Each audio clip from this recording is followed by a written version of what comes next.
तो दोस्तों, जो किसान भाई 2024 में मई महीने में सब्जियां लगाने की सोच रहे हैं, उनके लिए ये साल काफ़ी अच्छा साबित हो सकता है, ऐसा लग रहा है। क्योंकि एवरेज टेम्परेचर की बात की जाए, फिलहाल के जितने एवरेज टेम्परेचर रहने चाहिए उनसे टेम्परेचर काफ़ी ज़्यादा डाउन चल रहे हैं। मतलब अभी तक 1 या 2 दिन को छोड़कर 40 डिग्री से ऊपर टेम्परेचर नहीं गए हैं, 40 डिग्री से कम ही चल रहे हैं। फिलहाल की बात की जाए तो मैक्सिमम जो टेम्परेचर है वो 37-38 डिग्री के आसपास चल रहे हैं और मिनिमम टेम्परेचर जो है वो 26-27 डिग्री के आसपास चल रहे हैं। तो ऐसे में सब्जियों की खेती करना और उनको ग्रो कर पाना काफ़ी आसान है।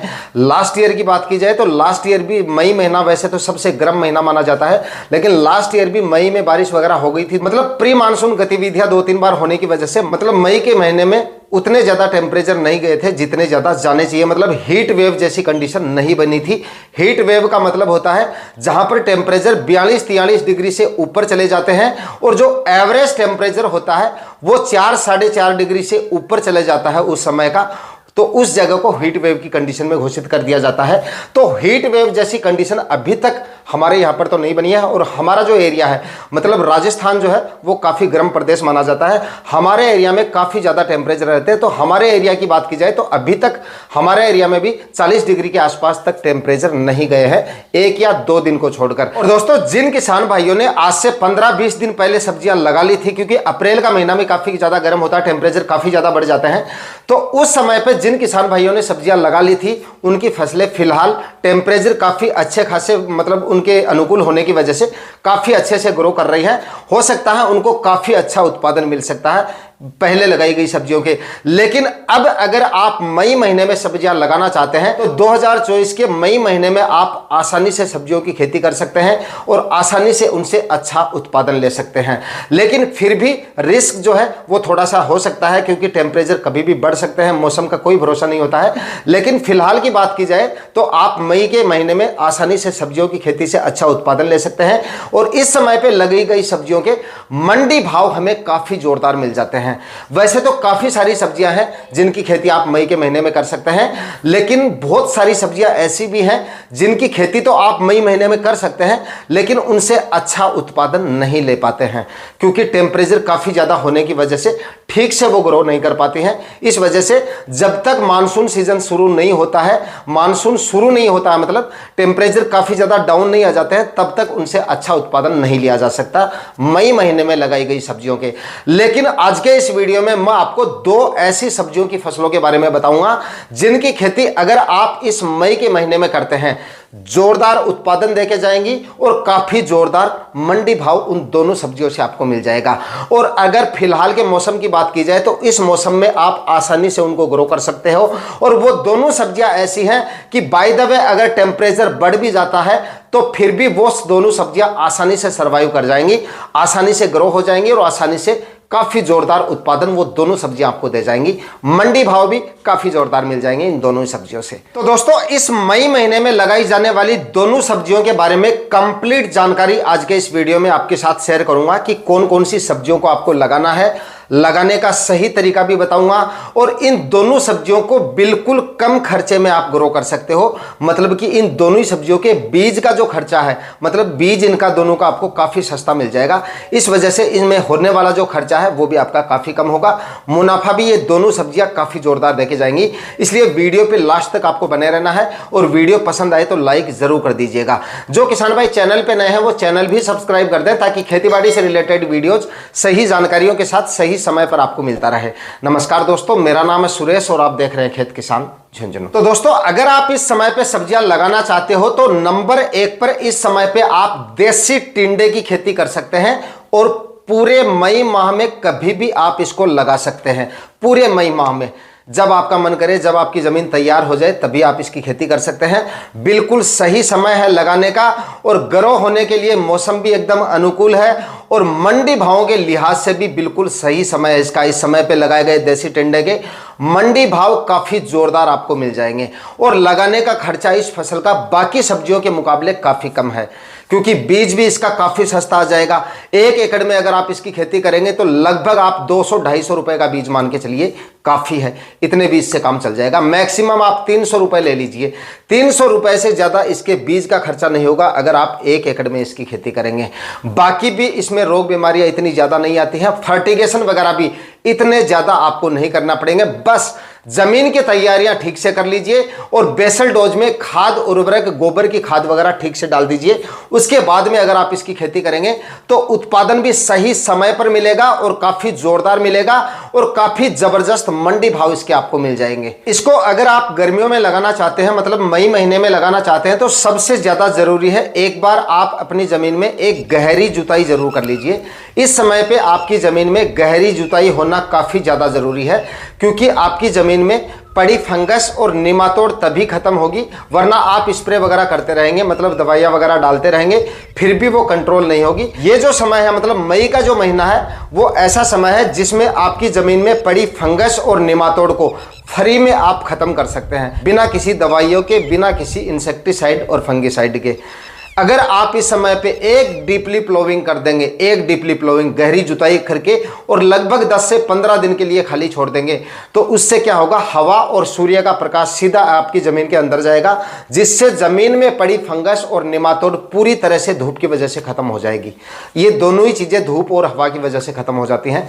तो हम क्या करते हैं, मतलब सब्जियाँ वगैरह लगाते रहते हैं, 12 महीने में 2-3 सब्जियाँ एक ही प्लॉट में ले लेते हैं, लगातार उसमें सिंचाई वगैरह होती रहती है। उसके बाद में मतलब जून माह से बारिश वगैरह शुरू हो जाएगी, जून के आखिरी सप्ताह से मान लीजिए आप, तो उसके बाद में 4 महीने तक लगातार बारिश वगैरह होंगी। उसके बाद में फसल की कटाई होने के बाद फिर से हम दूसरी फसलें लगा देंगे और उसके बाद में फिर से सिंचाई वगैरह होती रहेंगी, सर्दियां आ जाएंगी। तो ऐसी कंडीशन में क्या होता है कि जमीन में फंगस और निमातोड़ जो है वो काफी ज्यादा संख्या में बढ़ जाते हैं और हमारी फसलों में काफी ज्यादा नुकसान इन्हीं 2 बीमारियों की वजह से होता है।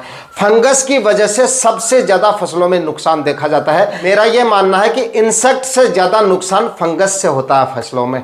तो अगर आप ये कर लेंगे, मतलब गहरी जुताई करके 10 से 15 दिन के लिए खेत को खाली छोड़ देंगे, तो जमीन में पड़ी फंगस और निमातोड़ पूरी तरह से अपने आप खत्म हो जाएगी, जिससे आपका खर्चा भी बचेगा और फसलें भी आपकी हेल्दी और स्वस्थ बनी रहेंगी।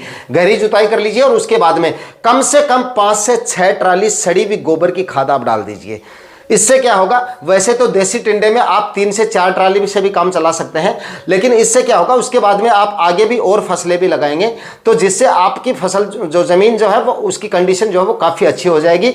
ऑर्गेनिक मैन्योर उसमें अच्छा होने की वजह से आगे भी आप सर्दियों में दूसरी फसल लगाएंगे तो उससे भी आपको काफ़ी जोरदार उत्पादन मिलता रहेगा। तो सड़ी हुई गोबर की खाद जो है वो आप डाल दीजिए। गोबर की खाद एकदम सड़ी हुई होनी चाहिए, कच्चा गोबर आपको बिल्कुल नहीं डालना है। कच्चा गोबर अगर आप डाल देंगे और उसके बाद में सब्जियां लगाएंगे तो आगे जाकर बरसात वगैरह होगी, मॉइस्चर वगैरह जब बढ़ेगा तो उस समय पे आपकी फसलों में फंगस का अटैक और भी ज्यादा बढ़ सकता है। ऐसा अगर आप करेंगे, मतलब कच्चा गोबर अगर आप डालेंगे, कच्चा गोबर आपको बिल्कुल नहीं डालना है।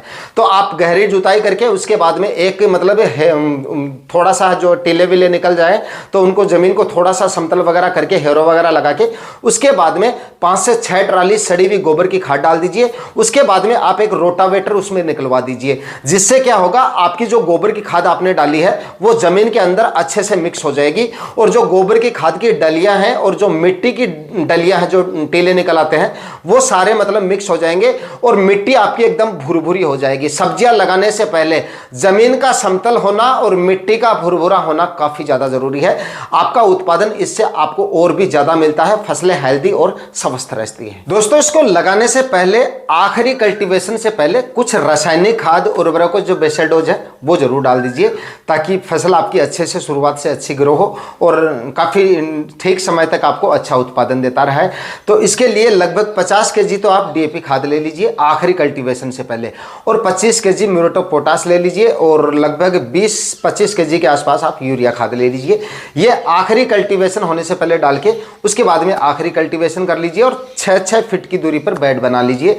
बेड बना के आप इसकी खेती करें, क्योंकि बाद में बारिश वगैरह भी होंगी तो इसमें जल भराव वगैरह की समस्या आपकी फसल में ना हो और उत्पादन भी इससे आपको काफ़ी अच्छा मिलता है। बेड बना के इसकी खेती करेंगे तो फसल की जड़ों का विकास भी काफ़ी अच्छे से होता है, खरपतवार भी नियंत्रण में रहेगा अगर आप प्लास्टिक मल्च इसमें लगा देंगे। तो बेड बनाएं और 25 माइक्रोन की या 20-21 माइक्रोन की प्लास्टिक मल्च से काम चल जाएगा, क्योंकि लंबी अवधि की फसल नहीं है। 20 से 21 माइक्रोन की प्लास्टिक मल्च लगा लीजिए और 6-6 फीट की दूरी पे बेड बना लीजिए और 1-1 फीट की दूरी पे बीजों की बुआई करके आप इसकी खेती कर सकते हैं। जोरदार उत्पादन और जोरदार मुनाफा इससे आपको मिल जाएगा। इसके बाद में अगली फसल की बात करें तो अगली फसल भी आपको काफी जोरदार मंडी भाव देके जाएगी और जोरदार उत्पादन देके जाएगी। मई महीने में आप इसकी खेती कर सकते हैं और इस समय पे नंबर 2 पे हमारी जो फसल है वो है बैंगन की खेती। बैंगन की खेती को भी आप पूरे मई माह में कभी भी कर सकते हैं। तेज टेम्परेचर में भी ये फसल आसानी से ग्रो हो जाती है।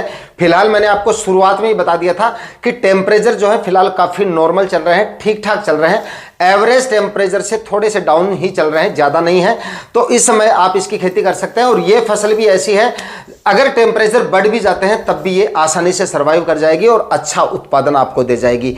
और इस समय पे लगाए गए बैंगन के आपको काफ़ी जोरदार मंडी भाव मिल जाएंगे और ये फसल ऐसी है जो आपको काफ़ी लंबे समय तक उत्पादन देती है। सब्जियों में काफ़ी लंबे समय तक उत्पादन देने वाली फसलों में इसको माना जाता है। ऐसा कह सकते हैं कि सबसे ज़्यादा लंबे समय तक ये फसल आपको उत्पादन दे सकती है। मिर्ची और बैंगन ऐसी फसलें हैं जो आपको काफ़ी लंबे समय तक उत्पादन देती हैं, इसलिए इनका उत्पादन भी सबसे ज़्यादा निकल के आता है और मंडी भाव भी आपको अगर इसके 20-25 रुपए के मंडी भाव भी मिल जाएंगे तब भी ये आपको काफ़ी जोरदार मुनाफा देके जाएगी।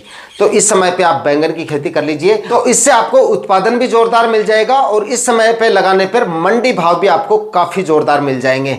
और इसकी खेती अगर आपने नर्सरी डाल रखी है इसकी, यानी कि नर्सरी अगर आपकी मई महीने में तैयार हो जाती है तो आप इसका प्लांटेशन कर सकते हैं। और अगर आपने नर्सरी इसकी अभी तक नहीं डाली है तो मई माह में आप इसकी नर्सरी डाल के जून माह में आप इसकी प्लांटेशन कर सकते हैं। मतलब कि मैक्सिमम 25 से 30 दिन में नर्सरी डालने के बाद में आपकी नर्सरी जो है वो प्लांटेशन के लायक हो जाती है। तो मई में अगर आपने नर्सरी नहीं डाली है तो मई में इसके आप नर्सरी डाल लीजिए, उसके बाद में आप इसका प्लांटेशन कर दीजिए।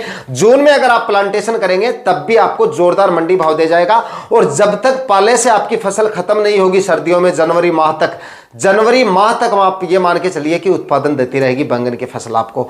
तो सोचिए, शुरुआत में भी आपको काफी अच्छे मंडी भाव मिल जाएंगे। उसके बाद में दीपावली के आसपास यानी कि अक्टूबर नवंबर में शादी ब्याह के सीजन भी शुरू हो जाते हैं, तो उस समय भी सब्जियों के जो भाव होते हैं वो काफी ज्यादा बढ़ जाते हैं, होलसेल भाव काफी ज्यादा बढ़ जाएंगे। तो मतलब दिसंबर में भी आपको जोरदार मंडी भाव मिलते रहेंगे। मतलब जब तक ये उत्पादन देगी तब तक काफी जोरदार उत्पादन मिलेगा और काफी जोरदार मंडी भाव मिलते रहेंगे अगर आप इसकी खेती करते हैं। लगाने से पहले आप इसकी खेती के लिए जमीन की तैयारी मैंने आपको बता दी है, बेसल डोज वगैरह मैंने आपको बताया है, उसी तरीके से वही बेसल डोज आपको इसमें डालने हैं। हाँ, इसमें बेड से बेड की जो दूरी है वो आपको 4-4 फीट की रखनी है।